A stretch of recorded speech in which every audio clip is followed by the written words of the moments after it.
అందరికీ నమస్కారం అండి. ఈ రోజు మనం ఎన్వి శ్రీధర శర్మ గారు రచించిన నగుమోము అనే ఓ చక్కటి కథను విందాం. ఇక కథలోకి వెళ్దాం. బద్ధకంగా నిద్రలేస్తూ బెడ్కు ఎదురుగా కొత్తగా బిగించిన డ్రెస్సింగ్ టేబుల్ అద్దంలో తన మొహాన్ని చూస్తూ ముసుముసుగా నవ్వుకున్నాడు ప్రభాకర్. అప్రయత్నంగానే అతని కళ్ళు ప్రక్కన గోడ మీద ఉన్న గడియారంపై పడ్డాయి. టైము 8:45 చూపిస్తోంది. సుజాత అంటూ గావుకేక పెట్టాడు ప్రభాకర్. ఏంటండి అంతగా గావుకేక పెట్టారు? అడిగింది కిచెన్లోంచి పరిగెత్తుకుంటూ వచ్చిన సుజాత. టైం 8:45 అవుతున్నా నన్ను లేపకపోవడంలో ఏంటి నీ ఉద్దేశం? సీరియస్ గా ప్రశ్నించాడు ప్రభాకర్. మిమ్మల్ని పొద్దున్నే నిద్రలేపడం, ఆ రోజు ఏ చిన్న చెడు సంఘటన జరిగినా మా మొహాల్ని చూసినందుకే అని మీరు గోల చేయటం మామూలైంది. అందుకే ఈ రోజు నుంచి నేను గాని పిల్లలు గాని చివరకు పని మనిషి కూడా మిమ్మల్ని నిద్రలేపదు. మీరే లేవాలి. అసలే టైం అయింది, తొందరగా స్నానం చేసి రండి, టిఫిన్ చల్లారిపోతుంది అని చెప్పి కిచెన్లోకి వెళ్లిపోయింది సుజాత. హడావిడిగా స్నానం చేసిన ప్రభాకర్ టిఫిన్ ముగించుకుని బైక్ స్టార్ట్ చేసి ఆఫీస్కు బయలుదేరాడు, హెల్మెట్ లేకుండా. మిస్టర్, తలపై హెల్మెట్ ఏది? ప్రశ్నించాడు ట్రాఫిక్ ఎస్ఐ. సారీ సార్, హడావిడిలో మర్చిపోయాను, దీనంగా చెప్పాడు ప్రభాకర్. అయితే సాయంత్రం కౌన్సిలింగ్ క్లాస్కొచ్చి ఫైన్ కట్టి బండి తీసుకుపో అంటూ బైక్ కీస్ తీసుకున్నాడు ఎస్ఐ. సార్, మొన్న కౌన్సిలింగ్ క్లాస్కు వచ్చినప్పటి నుంచి వాచిపోయిన బుర్ర సైజు ఇంకా తగ్గనేలేదు. ఆ దెబ్బకు హెల్మెట్ కూడా సరిగా పట్టడం లేదు. ఇంతలోనే మరో కౌన్సిలింగా? దయచేసి నన్ను వదిలేయండి సార్, కావలిస్తే ఆ ఫైన్ ఏదో ఎక్కడే కట్టేస్తాను వేడుకున్నాడు ప్రభాకర్. సరే, ఫైన్ కట్టేసి వెళ్ళు కనికరించాడు ఎస్ఐ చలానా రాస్తూ. మళ్లీ బైక్ స్టార్ట్ చేసి కొంత దూరం వెళ్లాడో లేదో, నేనిక కదల్లేను మహాప్రభో అన్నట్టుగా బైక్ ఆగిపోయింది. అప్పటికి గాని గుర్తుకు రాలేదు ప్రభాకర్కు రాత్రి పెట్రోల్ను రిజర్వ్లో పెట్టిన సంగతి. బైక్ను దగ్గరలోని రాజయ్య కిళ్ళీ కొట్టు వద్ద పార్క్ చేశాడు ప్రభాకర్. రాజయ్య, బండిలో పెట్రోల్ అయిపోయింది, నేను సాయంత్రం ఆఫీస్ నుంచి వచ్చేటప్పుడు తీసుకెళ్తాను, అంతవరకు కాస్త బండిని చూస్తూ ఉండు చెప్పాడు ప్రభాకర్. అట్టగే బాబు, అయితే బండిని రోడ్డుకు కాస్త ఎడంగా పెట్టండి, ట్రాఫిక్ పోలీసులు వస్తే ఇబ్బంది అవుతుంది చెప్పాడు రాజయ్య. అసలే ట్రాఫిక్ తక్కువగా ఉండే ఈ రోడ్డులో ట్రాఫిక్ పోలీసులు ఎందుకొస్తారు, అక్కడే ఉండని అని చెప్పి ఆఫీస్కి వెళ్లే సిటీ బస్ రావటంతో బస్ ఎక్కాడు ప్రభాకర్. థ్యాంక్ గాడ్, బస్సు రద్దీగా ఉన్న కండక్టర్ పక్క సీటు ఖాళీగానే ఉంది అనుకుంటూ సీట్లో కూర్చోబోయిన ప్రభాకర్ ఆ బస్సుకు లేడీ కండక్టర్ అని తెలుసుకుని ఆ ప్రయత్నాన్ని విరమించుకుని కడ్డీ పట్టుకుని నించున్నాడు. బస్సు డ్రైవర్ తన శక్తినంతా కూర్చి బలంగా బ్రేక్ వేయటంతో ప్రభాకర్ గాల్లోకి ఎగిరి డ్రైవర్ పక్కన చేపల బుట్టలా పడటంతో అతని డ్రెస్ పాచి మరకలతో ఫ్యాషన్ షోలో ప్రదర్శించే కొత్త డిజైన్ లాగా మారిపోయింది. అదేంటి సార్, ఎవరైనా గారెల బుట్టలో పడతారు, మీరేంటి చేపల బుట్టలో పడ్డారు అన్నాడు డ్రైవర్ నవ్వుతూ. నీకేమైనా బుద్ధుందా? అంత సడన్ బ్రేక్ వేస్తే ఎలా కోప్పడ్డాడు ప్రభాకర్. కోడి సార్, కోడి రోడ్డు మీద గుడ్డు పెట్టి వెళ్లిపోయింది. అసలే పసిగుడ్డు కదండి, దాన్ని చంపడం ఇష్టం లేక బ్రేక్ వేశాను సంజాయిషి ఇచ్చాడు డ్రైవర్ గేర్ మారుస్తూ.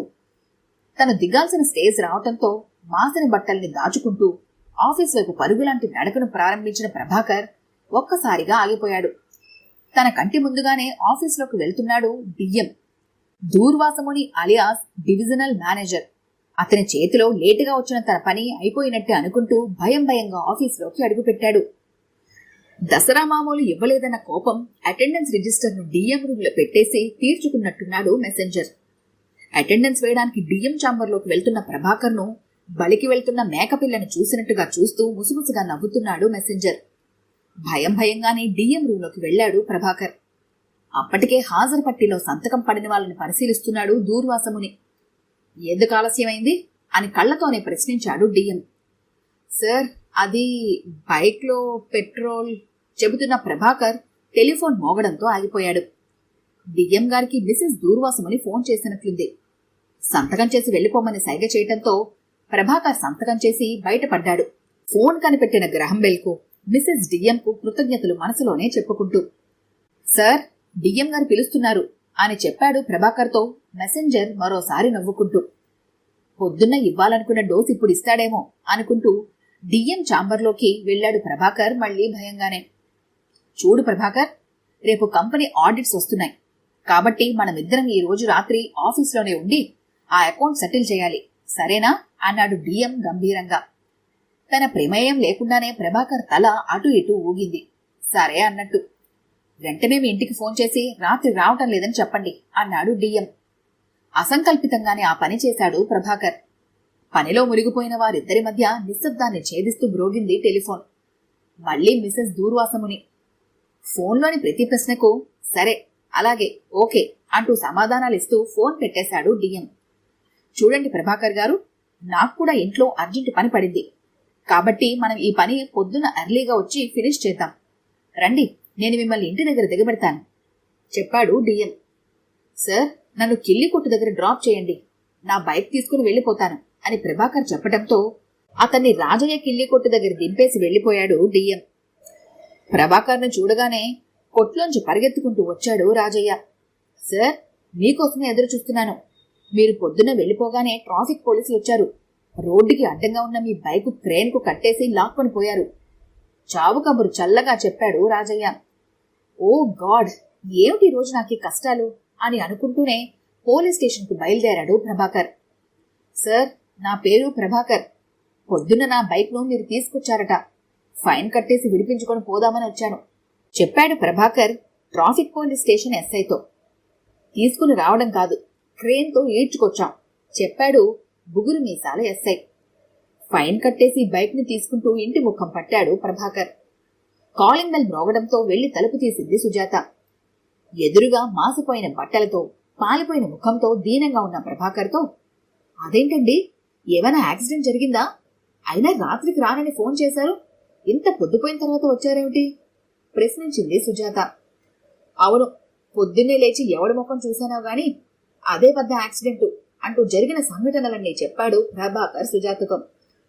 పొద్దున్నే మీ నగుమోము మీరే చూసుకున్నారు డ్రెస్సింగ్ టేబుల్ అద్దంలో, గుర్తులేదా నవ్వుతూ అంది సుజాత.